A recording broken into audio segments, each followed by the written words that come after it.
Hello! So ano ang ibig sabihin ng animus possidendi?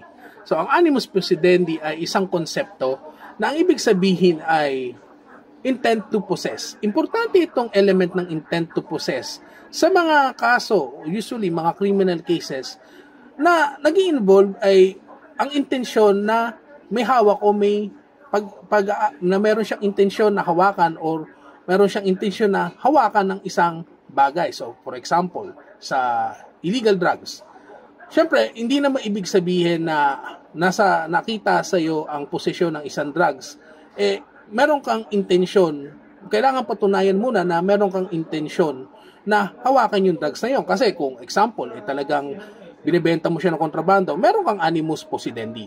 Pero kung for example, nagulat ka na lang, wala ka naman talagang dalang drugs, maaari mong i-dispute ang animus possidendi na hindi mo talaga siya hawak or hindi yun galing sa'yo.